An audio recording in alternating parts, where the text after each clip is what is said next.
Hello and welcome to PGurus channel. I'm your host Sri Iyer. Pakistan, never a dull moment in this country. We pick up action on what happened during the trip of United States by Imran Khan, all the way up until now, Article 35A included, with Abhijit Iyer-Mitra. Abhijit, welcome to PGurus channel.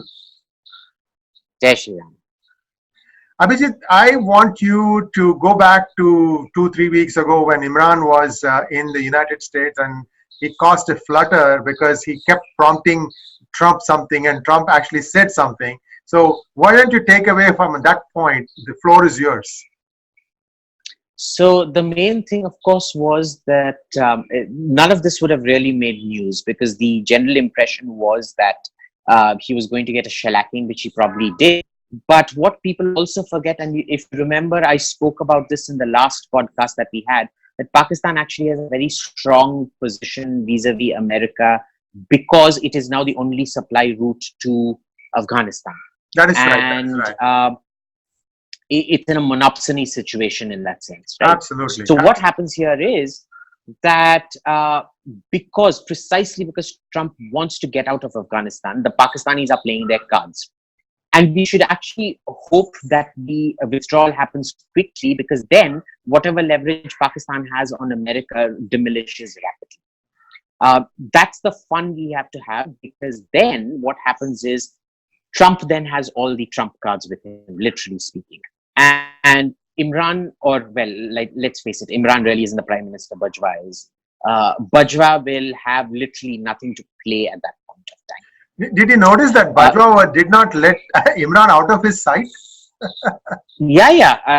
And you can guess why, because Imran is known to be he was called in the dim for a reason, right? Because you just have to be from a good moneyed family to get into Oxford or Cambridge or whatever it is. You don't really have to have brains. Bajwa wanted to keep a tight leash on him. He did, and that was that. Number one. Number two, let's get to why Trump said what he said. Now, I suspect what happened at the G20 was that Modi briefed him about the fact that 35A is going to go and there are going to be changes in Kashmir. I don't know how he approached it with Trump, but I presume Trump assumed that he was being asked for mediation because that's the only thing he knows about Kashmir at the moment. Otherwise, he doesn't really give a damn. If you've noticed throughout his presidency, he's never really cared much for India. He basically gave us the middle finger when we invited him for the Republic Day parade. He's never really tweeted much about India except on Harley Davidson and tariffs. So India is very low down on his priorities, and I'd say rightly so given the stalling economy. But what happens here is that when Imran comes and talks to him about Kashmir, he kind of connects two and two together. This is one explanation, and it's kind of being charitable to Trump.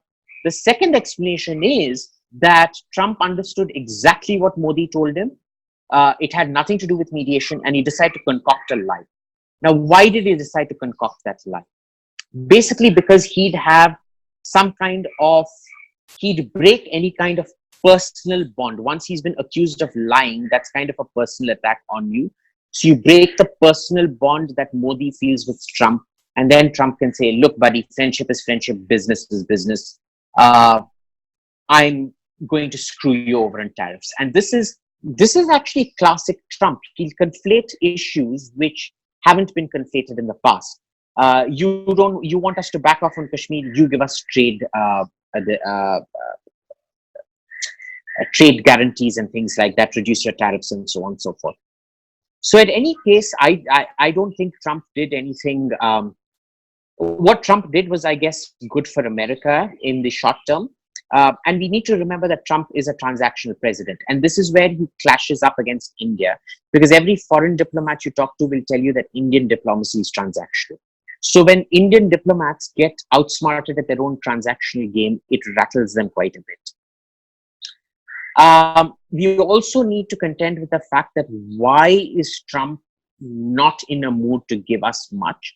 And that's because of a stalling economy. It's been stalling, and it's been pushed over the edge by Modi's so-called economics, if you can call it that even.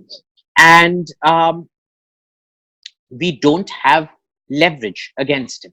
Whatever you can do, he can do far, far worse to you, and the economic effects on India will be far, far worse. And that's unfortunately the only thing that needs to be said out here.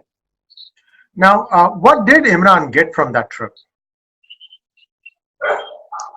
Quite literally nothing. He got a $125 million deal, which is basically, it's almost a colonial deal. You know, the point of colonies was you had to pay for the privilege of being colonized. You had to offer your colonial master a profit. In that sense, he's paid $125 million for 60 US inspectors to come inspect his F-16s over the next 5 years. And this has come about directly because of Indian allegations of misuse of the F-16s during the Balakot strike. So now he has to pay 125 billion so that there is on-site, on-time inspection for these guys to come. They will come in special aircraft because Pakistan is a highly insecure country. They'll have to be given special security. They will bring in monitoring equipment and so on and so forth with them. They will plug those monitoring equipment into the data ports of the F-16 and carry out all kinds of checks, so on and so forth. They will ensure that at no point of time do Pakistan's Chinese planes come in close proximity with American planes so that they can absorb electronic signals and come up with jamming countermeasures and so on and so forth. And that is what they're spending $125 million for the privilege of flying F-16s that they already bought and had. So in realistic terms, it's not been much of a gain for Pakistan, and it's not really been much of a loss for India in a defense and foreign policy terms. The loss, when you see it, will probably come on trade. What am I not understanding right? The news is saying that US gave the $125 million as aid to Pakistan. It's not aid, it's verification. When you buy American equipment, you agree to end user verification, which basically sees to it that you don't make any unauthorized modifications and so on and so forth.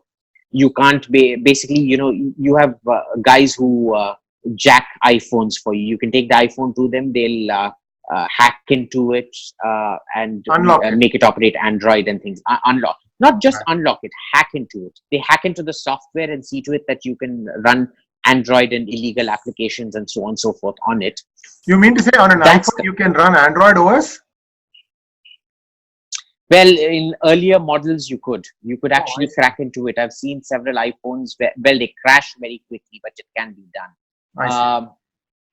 I don't think it was Android, iOS, Android. I think it was more illegal apps like torrent downloaders and so forth that you could, Understood. Do on that. Yeah. Things not from the Apple Store and not authorized to be installed on iOS. So what's happened here is it's not aid.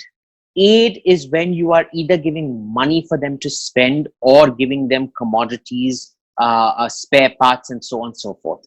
That's not what's happening out here. What they're doing is, imagine you bought a computer. This isn't even a servicing agreement. This is an agreement where the company, say you bought a, what's a big computer? A Lenovo right now. Yeah. You have to pay Lenovo every year to send a man to check on you that you're not downloading illegal porn or illegal movies onto your computer. So it's actually quite a big infringement of just on your sovereignty in that sense. Then why is India outraging? I don't think we've read the text of what's exactly being done with this $125 million. You know, this is something I've noticed that happens regularly with Indian policy, that we don't read the fine details. We start outraging based on media reports because, you know, when you have a severely undermanned desk that doesn't believe in primary research, and let's face it, in India, when you're in the humanities, you never do any primary research. Primary research is done very far and few in between, mostly funded by foreign universities for doctoral and master's candidates in foreign universities. You certainly don't join the Indian government when you've done primary research. It's all secondhand garbage. So I suspect that's the problem here. I don't think they've understood what exactly is being transferred to Pakistan, or not in this case. Okay, so moving on, Imran comes back home and then he convenes a meeting to discuss the prices of naan and roti. I'm reminded of, the old song, Dal Roti Khao, Prabhu ke Gun Gao. I mean, why is the Prime Minister of a country trying to manage or micromanage the pricing of a finished product? It sounds really weird to me. Well, it's kind of the same thing as building toilets that Modi does in that sense. It connects you to the poor man. Poor people don't have toilets, therefore giving them toilets wins you votes. Controlling the prices of roti and naan gives you more votes. So from our point of view, from a policy point of view, it seems very stupid, but from a electoral point of view, it's actually very, very smart because it's connecting you to the largest chunk of your voters who are the underprivileged, if you want to call them that. So this is going to lead to classic hoarding where nobody will say that they have naan and roti. I mean, if you're buying it at a hotel, and then there will be a wink wink nod scheme wherein for a price which will not be declared on both sides, you will get the naan. Look, I don't think the first time I read economics was in the 6th. It was introduced as a pilot program in CBSE, and it was called this Introduction to Economics. And one of the first lessons we had there was on price ceilings and prohibition, and all the economic negative effects of prohibition and price ceiling and so on and so forth. I don't think they even study that. They just come up with these policies from nowhere. And the point is, people fall for it. So it's actually very effective in the sense that it may lead to a lot of negatives in policy terms, but electorally, it's a huge bonus. People actually vote for this kind of thing because even if they don't get roti, they'll be like, see, at least he brought down the prices of rotis. It doesn't matter if we don't get rotis. Hugo Chavez and Venezuela. Hugo Chavez going on winning despite a collapsing economy is the classic example of that syndrome. We don't care, the economy is collapsing, we're getting free food, therefore it's good, yay. Well, let's move on. There has been a buildup of troops from India's side, and it appears like there is increased shelling also at the border as well as on the LOC, line of control. What's cooking there? Look, I'm almost 99.99% certain now that 35A is going to go. Well, let me caveat this. Something is brewing in Kashmir. Either you're looking at a trifurcation of Kashmir, or you're looking at an abrogation of Article 35A based on the fact that the way it was introduced into the Constitution was fundamentally violated process. Whatever it is, something big is going to happen on or before the 15th of August. And we can be sure of two things when that happens. One is there's going to be sharp set of protests, because here, when you do things like this, you're actually hitting the corrupt ex-militants who are now business people, respectable business people.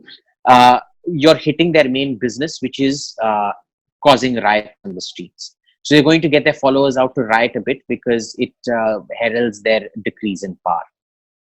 Second, because it also could mean a decrease in power for Pakistan. What Pakistan is trying to do is they're trying to push in as many militants as possible to create as much havoc or incite as much havoc as possible. So what you're seeing shelling for and increased military action for is to ensure that that infiltration doesn't happen. If and when it happens, it gets crushed immediately. And if and when riots happen, which they almost certainly are going to happen, but it'll be better in the long term. It's one of those things where an injection hurts, but an injection saves your life. So you have to deal with that temporary ouch in order to, survive. So this is just a minor injection. It's fine. You're going to see a slight spike in violence. The long term, it will be far better. Now, I have read somewhere that the surveillance along the border is pretty robust now, and that no more than 2 or 3 at a time can come in, and that too in amazing amount of stealthy way. And it would take it takes a fair amount of effort to cross into India now. So, do you think they're just trying to create this smoke and mirrors kind of situation? So so the Indian Army is just firing back and not looking at the infiltrators. This is standard, right? Every summer, they try to come in.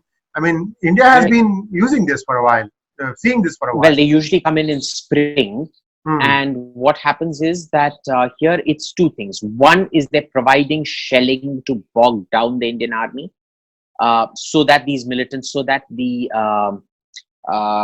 surveillance on the border decreases and militants can find holes to come in through. A. B, they've increased shelling from the Pakistani side because they want the army to be bogged down in greater numbers in the border so that it won't be available for internal security duties deeper inside. But this is classic diversion, which is why the troop numbers are being buffed up. Now, why just stop at Article 35A? Why not abolish 370 also? Or this government believes in salami tactics? I don't think in this case they want salami tactics. I think we're quite clear here that they want it to be like yanking off the bandage. It comes off in one shot because they don't want to deal with 2-3 iterations of these riots and so on and so forth. Right. First, that is my information. Let's see. I mean, this government never fails to disappoint. Yeah. So point 2 is why 35A? Because 35A determines the state's power to designate a resident or a non-resident.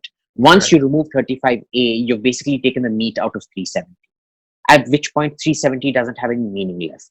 But remember, they're also looking at trifurcation, and which in itself dilutes 370. It reduces the scope of 370 just to the Kashmir value. And even there, once 35A gets removed, you just flood the valley and create a demographic change, which means, these guys can't deal with things. But third, look at this very carefully. If you look at this member of parliament who met Modi along with Farooq Abdullah and Omar Abdullah yesterday, his name is Justice, quote unquote, Justice Hasnain Mahmoodi. Right. He is a notorious advocate against delimitation. Now, delimitation basically involves you do a census, see how populations have expanded, and you adjust the constituencies so that you even out the voting, increase constituencies, decrease constituencies, whatever, depending on demographics, right? He doesn't want that done. Kashmiris, separatist Kashmiris basically, or quasi-separatist Kashmiris like Omar Abdullah and co, don't want delimitation done. Why? Because they actually feel that the way the demographics of the valley have gone, they might actually be in a minority, and the other two regions, Ladakh and Jammu, might actually carry much more weight than the valley of Kashmir does. But if you trifurcate the state, it's a moot point, right? I mean, Kashmir gets to form its own government and Jammu forms its own government. They don't have to listen to each other. And Kashmir... Not necessarily. No. Not if you make Kashmir a union territory. You can make Ladakh anyway wants to be a union territory. But you can make Jammu a state, you can make Ladakh a state, you keep Kashmir as a union territory. There's nothing preventing you from making it a union territory. And the thing about a union territory is, it doesn't have to have an assembly. So for example, some union territories have assemblies like Pondicherry. Other union territories like Andaman and Nicobar and Chandigarh don't have an assembly. So you can actually run a union territory without an assembly. And the moment you see to it that after trifurcation, the valley of Kashmir does not have an assembly, the entire, gravy train, so to say, collapses, which means the power of the Muftis and the Abdullahs collapses almost instantaneously. It's the way the Congress is collapsing around you, because when you don't win elections successively, your funding dries up and then you have no more largesse to distribute. I'm trying to think one more thing. What about the Kashmir Pandits? What about them? Look, it's not an immediate solution for the Kashmiri Pandits. Let's be clear, Kashmiri Pandits also, have been less than spectacular in their responses. You hear the much louder voices, but the polling booths set up in the refugee camps and all of that, they didn't go vote in that. So I take Kashmiri Pandit protests with a huge pinch of salt. Who I think are going to go into Kashmir and settle down are the landless people, the same people that are going to Andamans and trying to buy land out there, which is largely Bihari, UP, what used to be the Bimaru belt landless laborers.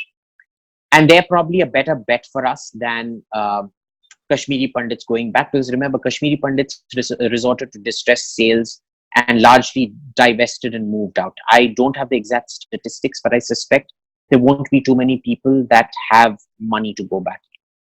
Now, one other thing this government has done is it has actually engaged with the panchayat councils and the local government bodies, and they have actually empowered them by funding them also. So essentially, if you kind of connect the dot, it almost looks like the government is planning on making Kashmir a union territory, because if local governance comes in, there is no void in terms of administration, isn't it? Exactly. And this is where we have to see to it. This is where there was a big mistake done on part of all these parties when they boycotted the local council elections, right? So they've been removed. If it becomes a union territory, Insha Ganesha it will. What happens is you remove them from the legislative role. You've also removed them from the councillor and day-to-day administrative role. In which case, now remember, councillors, city councillors and all make a lot of money. In India, they extort you left, right and center. You want a new water tank on your thing, give me 10 lakhs, I'll give it to you. You want an electricity connection, another again, give me 10 lakhs, I'll give it to you, so on and so forth. So if you remove them from all tiers of government, where's the money going to come from? Right. So let's see, I'm optimistic about it. I'm cautiously optimistic about it. Well, let's really give the time that is needed, just a week or two away, because most likely it is going to be like an Independence Day announcement, since that is just around the corner. It could be a speech from the ramparts of the Red Fort that Prime Minister Modi might make the announcement. I think there is something that is going to happen, very exciting. And if there's anything else you would like to add on Kashmir? No, that's it. Okay, great. Let's see. I think we'll have a lot more to add after the deed is done, or not, as the case may be. Absolutely, absolutely. So thank you very much, Abhijit, and we'll be back with more such scintillating conversations. Thank you. Jai Shri Ram. Jai Shri Ram.